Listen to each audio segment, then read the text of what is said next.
La la la la la. Oh, and I am live. Oh, hi everyone. It's the first time I've just popped on and just done a live impromptu without pre-scheduling it, so wasn't sure how that was going to go. And I don't know whether you'll be able to hear, but we're in the middle of a very ferocious hailstorm here in Brighton at the moment, so I'm slightly distracted by the noise. Hopefully, you guys can't hear it, but yeah, I just wanted to pop on this quick lunchtime chat because if you are one of my subscribers, you'll already know that have been co-organising and I'm going to be briefly speaking at a webinar this evening. So I just wanted to do a sort of final shout out for it, really. We've got about 25 tickets still up for grab. The tickets are free, I should say. So if you did want to come, I will sort of share the link. I'll probably do that at the end just in case there's other people joining. But basically, and I should say it's 7 p.m. UK time this evening. So if you are not in a good time zone for that, or if you're busy, we will be recording the event. But obviously, if you come live, you get the chance to be part of the discussion and put questions to our very esteemed guest, who we're thrilled is going to be joining us, who is Ian Zabati, who is the principal man of the Western Shoshone Tribal Council in Nevada. And the reason that he's joining us, well, he is joining us. It's part of an ongoing project called From Greenham to Nevada, which I relatively recently became aware of. I think it was the Greenham 40th anniversary. There was a series of webinars, Weaving the Webinars they were called, which I think is a nod to at Greenham Common Peace Camp, which is a women's only peace camp if you're not aware of it. They did lots of like very creative and I guess like feminine forms of protest and resistance, and one of them was weaving wool all through the trees and the woodland and stuff and on the fences. So I think that Weaving the Webinars was a nod to that. But that is where I first came across Ian, and also where I first came across this part of British nuclear history that I was not really aware of. And I'm someone who spent like 20 years now, shockingly, working on sort of nuclear issues in my documentary making life. And my film, The Atom of Love Affair, is a documentary principally about nuclear energy, but obviously nuclear power, nuclear weapons are very much entwined. And my, I guess, entry point into thinking about nuclear issues at all, I think it's fair to say, came from when I went to Hiroshima in 2004.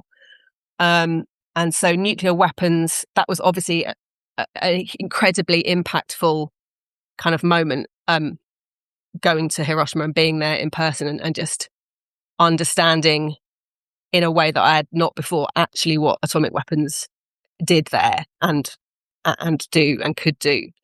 And so I sort of went off in a way, went away from that somewhat with my film, but I kind of have come back around to nuclear weapons, and partly through this project Greenham to Nevada. And I'm now hoping, I've been working with Lucia Brandy from Liverpool University, who's one of the people who's been co-organising tonight's event, but also a whole series of events before, including the ones that I went to back, I think it was about 3 years ago now. And I've been very inspired by this, and I'm hoping to make my next film to try and sort of highlight. I think it's a part of British nuclear history that is very little known, if known at all, which is that Britain tested some of its nuclear missiles, some of its warheads in America at the Nevada test site. Now, I knew that we had done weapons testing in the South Pacific, in Australia. I had no idea that we tested in Nevada. And the Nevada test site is Indigenous land. And that's very much what Ian is going to be coming on to talk more about. And, they call it the most bombed nation on earth. Like the legacy of the weapons testing on the Western Shoshone land is, it's horrific, really. And Britain is involved in that. And I think most people in the UK don't know that. And there is a direct connection to Greenham Common.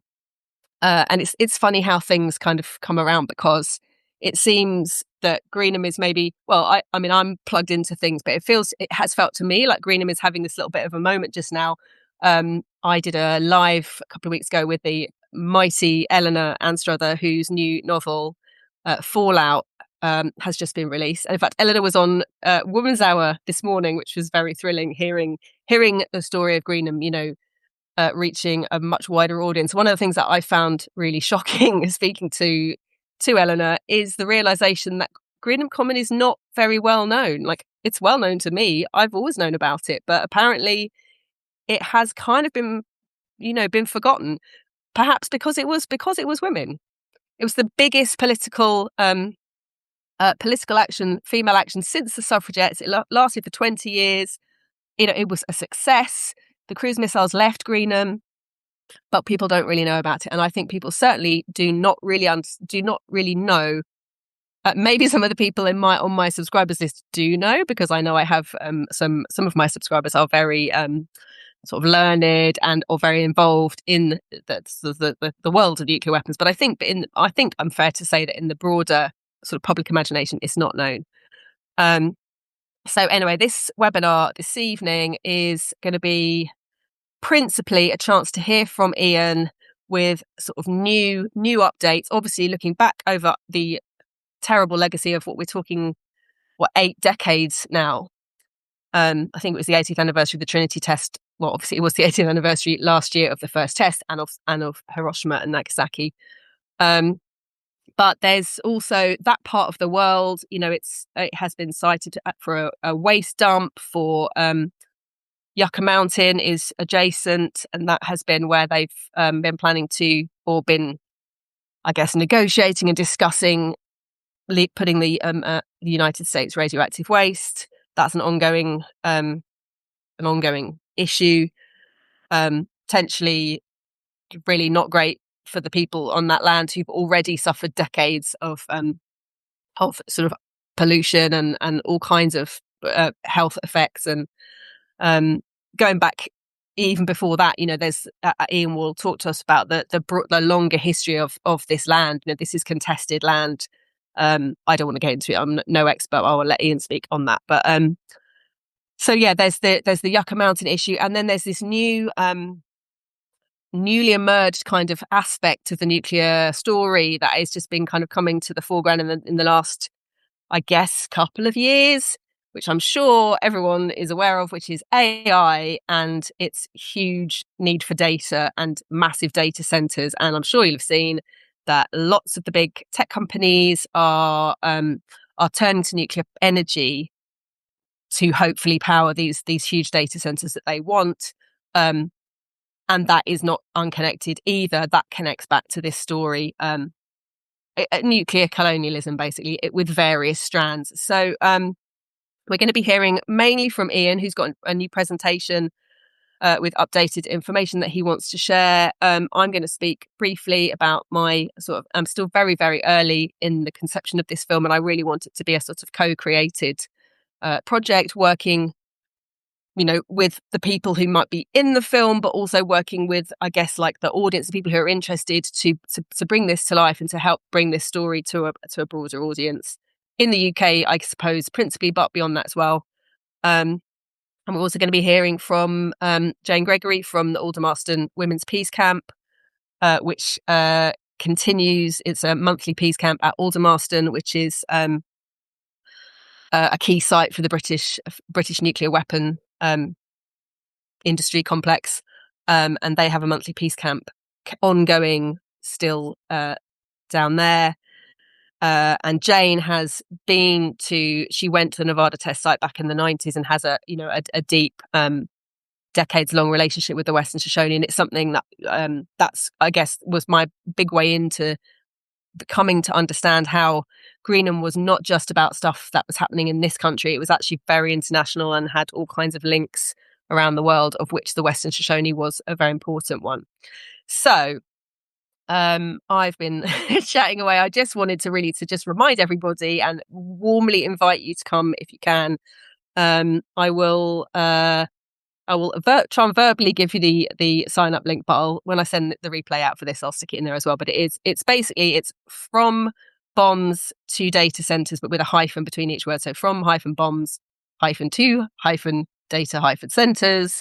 spelt the UK way, centres.eventbrite.co.uk. So it's from bombs to data centres.eventbrite.co.uk. It's free to sign up. We will send a recording out later. And yeah, I would just love to see as many of you there as can make it. And just to, it's already been an ongoing conversation. The From Greenland to Nevada project pre-exists me, but I'm excited to sort of, I suppose, throw my weight behind trying to tell this story with the resources and capacity that I've got, because I think it's really important, especially in the world that we're in right now. Scarily, we were 85 seconds to midnight. I feel like it might have even moved even closer than that. We're in perilous times in terms of nuclear weapons, I think, and so it's important that people are talking about this stuff and more aware of it. So yeah, please come along tonight and subscribe to my newsletter if you don't, because I'll be sort of checking in with the background of this film as it gets off the ground. So yeah, thanks guys, and hopefully I'll see you at 7, or see some of you at 7 this evening. All right, take care.